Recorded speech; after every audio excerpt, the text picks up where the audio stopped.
time travel isn't just a theory anymore, because there are real documented cases of people who shouldn't exist in the time they were found in. Rudolph Fentz.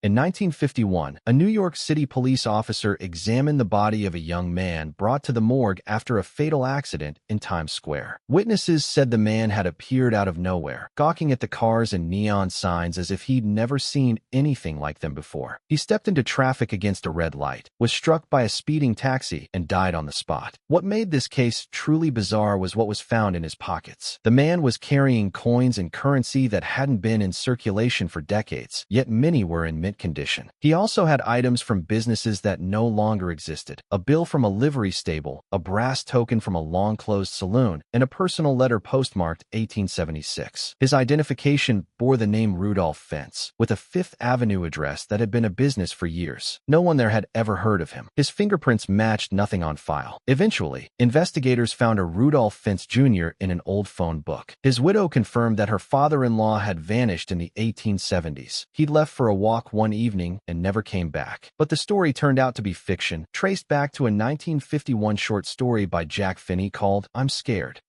Andrew Carlssin. In 2003, the SEC flagged a remarkable anomaly. A man named Andrew Carlssin had turned an $800 investment into $350 million in just 2 weeks through an improbably perfect streak of high-risk stock trades. The FBI arrested him on suspicion of insider trading, but Carlssin didn't deny anything. Instead, during a 4-hour interrogation, he gave investigators an explanation no one expected. He claimed to have traveled back in time from 250 years in the future, armed with advanced knowledge of the market. He admitted the temptation had simply been too great to resist. When pressed for his sources, he refused, but offered authorities a remarkable deal. In exchange for a lighter sentence, he'd reveal the cure for AIDS and the location of Osama bin Laden. As for the money, he didn't want it. He just wanted his time craft back and a one-way ticket home. He refused to disclose the craft's location, fearing it would fall into the wrong hands. Bail was set at $1 million. Carlssin had no family, no friends, and no money. Yet a mysterious stranger posted his bail. He was scheduled for trial and was never seen again. The story was later traced to a satirical piece in the Weekly World News. Mike Tyson. In 1993, Mike Tyson's boxing match with Peter McNeely was notable for being Iron Mike's first fight since his release from prison. It lasted only 89 seconds, stopped after McNeely was knocked down twice. But the most remarkable moment occurred outside the ring, where footage shows a spectator holding what appears to be a smartphone, years before they were invented. The white device has the slim design of a modern phone with a lens in the top left corner. Camcorders were everywhere in the 90s, but they were bigger and required 2 hands. A lot of people think it looks like an iPhone or a Samsung Galaxy, but those wouldn't be invented for years. The device in the video does resemble a type of camera phone not sold until much later. However, the resolution and size of the original footage make it hard to determine the exact device. Some believe it's similar to the Casio QV-10A, the Casio QV-100, or the Logitech Photoman. If you think you know what it is, let us know in the comments. Cell phone 1938. This is footage from 1938 of people coming out of a DuPont factory, and the woman in the center seems to be talking on a cell phone or some kind of communication device, and then puts it away. The video was so convincing it was covered by the Huffington Post, Daily Mail, and Yahoo News. After the story went viral, the woman's family claimed her name was Gertrude Jones, and that she was using an experimental wireless telephone developed by DuPont. But look at the size of it. The earliest cell phones were huge, and this is before World War II. The walkie-talkie was only patented in 1936, and in the war, radio operators were followed by another soldier carrying a backpack transceiver weighing over 18 kilograms. Battery technology simply wasn't small enough to power a wireless radio that compact, so I really don't know about this one. Ancient Astronaut.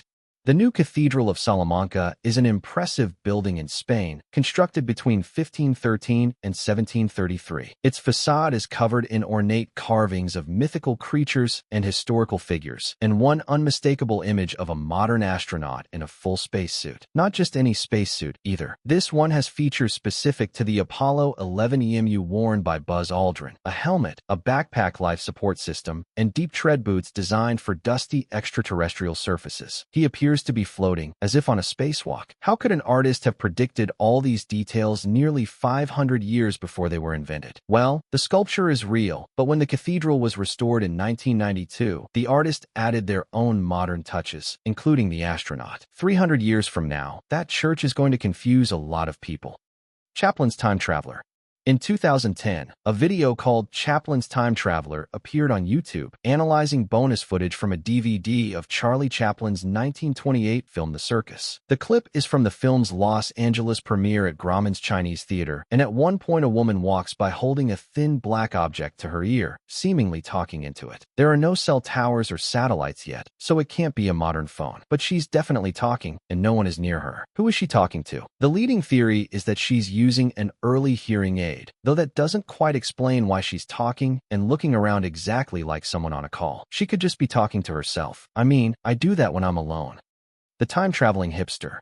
This photograph was taken in 1941 at the reopening of the South Fork Bridge in Canada. Known as the time-traveling hipster, the image comes from the Braylorn Pioneer Museum in British Columbia. When the museum digitized the photo in 2010, people noticed something odd. At first glance, everything looks period correct. Men in jackets, ties, and hats. Women in bonnets and overcoats. But one man stands out. Modern haircut, sunglasses, a graphic t-shirt under a cardigan, and what looks like a very small camera. Many assumed it was photoshopped. The museum confirmed the photo is authentic and unaltered. But here's the thing. All three anachronistic items were actually available in the 1940s. The t-shirt is believed to be a Montreal Maroons embroidered jersey from the NHL team that played from 1924 to 1938. Wraparound protective glasses existed, and small cameras, while rare and expensive, did exist. The hipster, it turns out, was just ahead of his time, not outside of it.